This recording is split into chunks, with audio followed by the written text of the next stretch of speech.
Sanctifying human love. Question. How to sanctify human love? That is how to remove lust from love, so that it can become divine.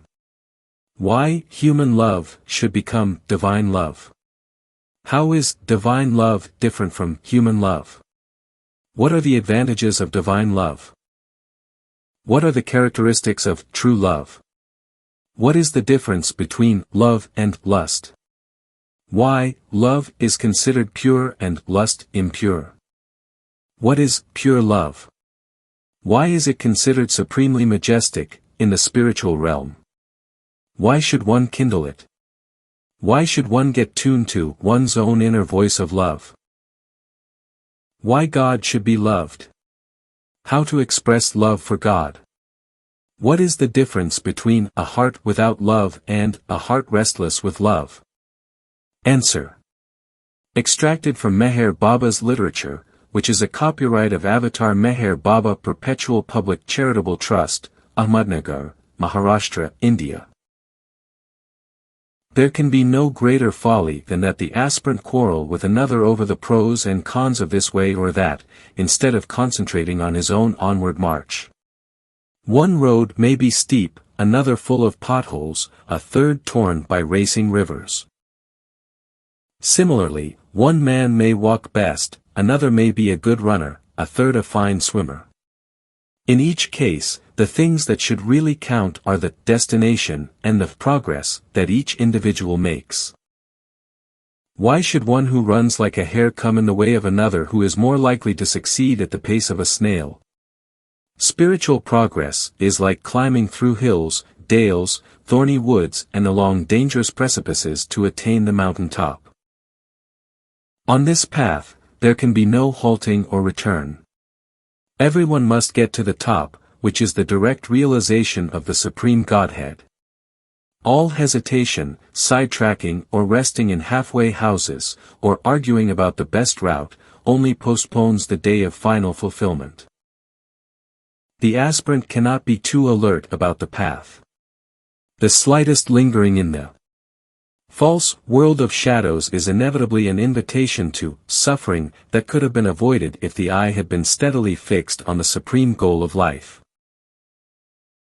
The best of all forces, which can overcome all difficulties on the way, is the love that knows how to give without need to bargain for a return. There is nothing that love cannot achieve, and there is nothing that love cannot sacrifice. There is nothing beyond God and there is nothing without God, and yet God can always be captured by love. All other essential qualities will come to the aspirant if he follows faithfully the whisperings of the unerring voice of love that speaks from his own heart, shedding light on the path. To lose hold of the mantle of this guide is to find only despair. The heart without love is entombed in unending darkness and suffering, but the heart that is restless with love is on its way to realization of the unfading light that shines on the unfathomable sweetness of life divine. Pure love is matchless in majesty, it has no parallel in power, and there is no darkness it cannot dispel. It is the undying flame that has set all life aglow, yet it must be kindled and rekindled in the abysmal darkness of selfish thoughts, selfish words and selfish deeds. As it is fired anew, it bursts out in magnificent light to serve as a beacon for those who still grope in the darkness of selfishness, be that darkness deep blue or all black. Human love, regardless of its limitations, should never be despised. It is bound eventually to break through all limitations to initiate the aspirant into eternal life in the truth. Then the lover may lose his separate, false self and become united with God, who is the one matchless and indivisible ocean of unsurpassable love. God does not listen to the language of the tongue in its japs, mantras, devotional songs and so on. He does not listen to the language of the mind and its routine meditations, concentrations, and thoughts about God. He only listens to the language of the heart and its message of love, which needs no ceremony or show, only silent devotion for the beloved. This love can be expressed in various ways, all of which ultimately result in union with God. The practical way for the average man to express love is to speak lovingly, think lovingly, and act lovingly towards all mankind, feeling God to be present in everyone. Love is dynamic in action and contagious in effect. It is only the spiritually alive and enlightened who can feel the significance of the ancient adage, so cheaply bandied about by some preachers and philosophers, that love begets love. The way of love is not free from sacrifices. Just as heat and light go hand in hand, so do love and sacrifice.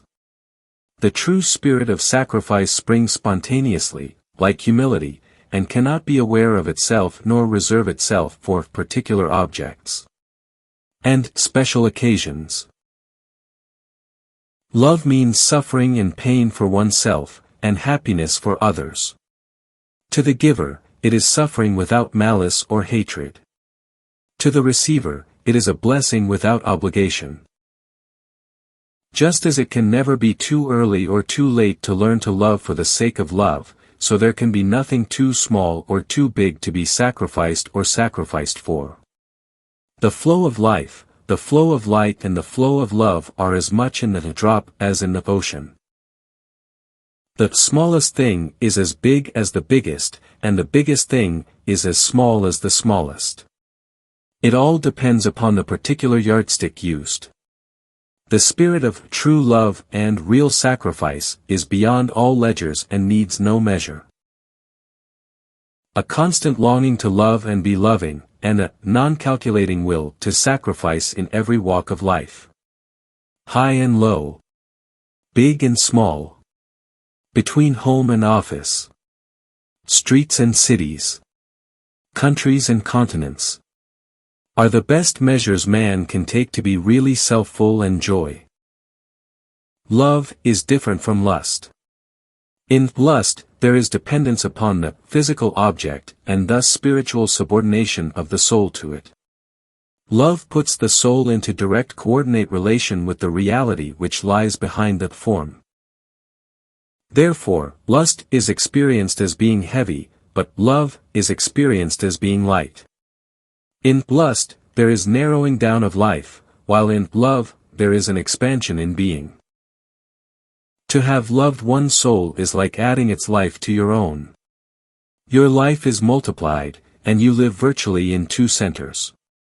If you love the whole world, you live vicariously in the whole world. But in lust, there is an ebbing of life and generation of a sense of hopeless dependence upon a form, which is regarded as another. Thus in lust, there is accentuation of separateness and suffering, but in love, there is a feeling of unity and joy. Lust is dissipation, love is recreation.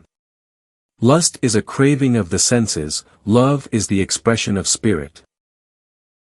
Lust seeks fulfillment, but love experiences fulfillment. In lust, there is excitement, in love there is tranquility. Divine love is qualitatively different from human love. Human love is for the many in the one, and divine love is for the one in the many. Human love leads to innumerable complications, but divine love leads to freedom.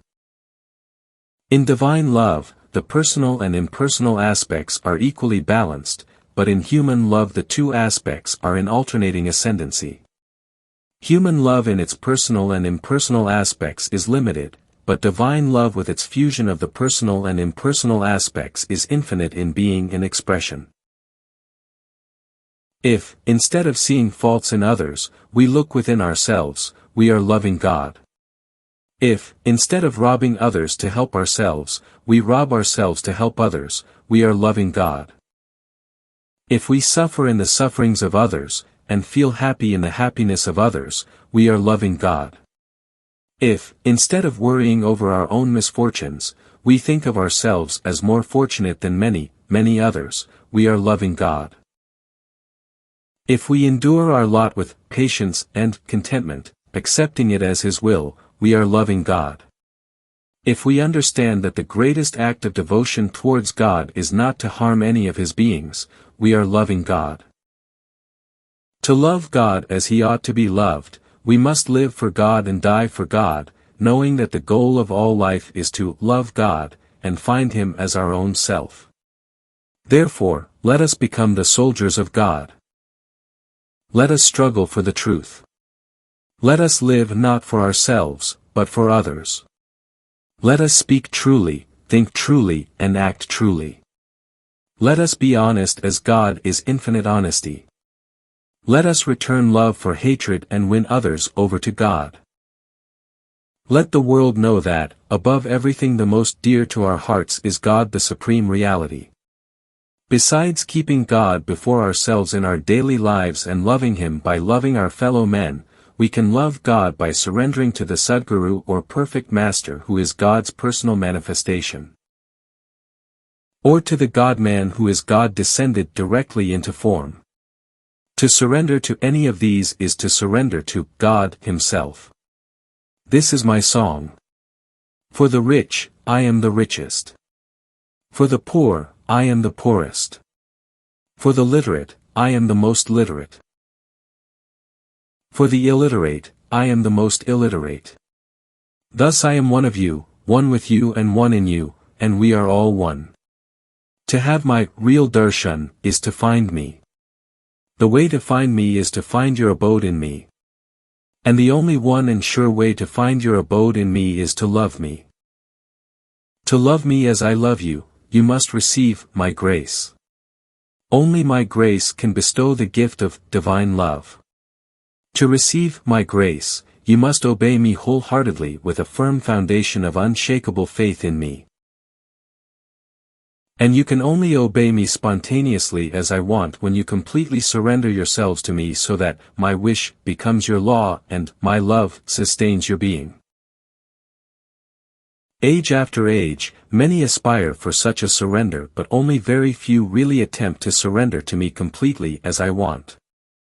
He who succeeds ultimately not only finds me but becomes me and realizes the aim of life. The final way to realize God is to love Him and to lose oneself in Him through intense longing for union with Him. To love God wholeheartedly is to lose oneself eventually in the Beloved and enter the eternal life of God. Like a tree, such love has branches of wholehearted devotion, perfect selfless service, self-denial, self-sacrifice, self-renunciation, self-annihilation and truth. In this love are embodied all the yogas known to saint and seeker. The highest aspect of this love which surpasses love itself, is that of complete surrender to the will of the Beloved. This means complete obedience to His wishes, regardless of the cost. The perfect masters are always immersed in the joy of this union with God and can never be snared in the mazes of the illusory universe. Therefore they do not ordinarily pay any attention to the universe other than to divert the attention of humanity from the shadow to the substance. Divine love makes the individual true to himself and to others. It makes him live honestly, comprehending that God is infinite honesty. Divine love is the solution to all difficulties and problems. It frees man from all bindings. It makes him speak truly, think truly, and act truly. It makes him feel one with the whole universe. Divine love purifies the heart and glorifies one's being. When one truly loves God, that love is based on the desire to give up one's whole being to the Beloved. When one loves a perfect Master, one longs to serve Him, to surrender to His will, to obey Him wholeheartedly. Thus pure, real love longs to give and does not ask for anything in return. When the individual truly loves humanity, he longs to give all for its happiness. When he truly loves his country, he longs to sacrifice life itself, without seeking reward and without the least thought of having loved and served. When he truly loves his friends, he longs to help them without making them feel under the least obligation. When he truly loves his enemies, he longs to make them his friends. True love for parents or family makes him long to give them every comfort at the cost of his own. Trust God completely, and he will solve all difficulties. Faithfully leave everything to him and he will see to everything. Love God sincerely and he will reveal himself. And as you love, your heart must love so that even your mind is not aware of it. As you love God wholeheartedly and honestly, sacrificing everything at the altar of this supreme love, you will realize the beloved within you. Jai Meher Baba. Source: Listen Humanity, page 186 to 191.